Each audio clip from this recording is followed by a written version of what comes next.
Hi friends, எங்கள் வீட்டு மூலிகை செடியை பற்றி பார்க்கலாம்.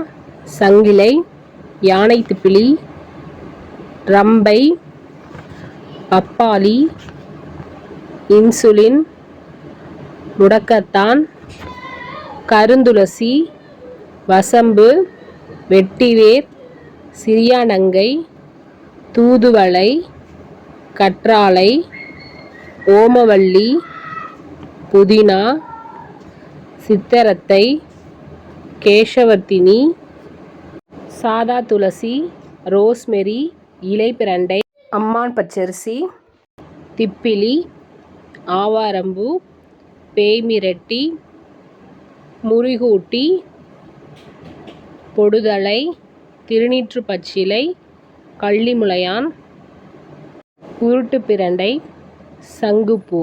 உங்களுக்கு எதுவும் வேணும் அப்படின்னா கமெண்ட்டில் சொல்லுங்கள். Bye friends.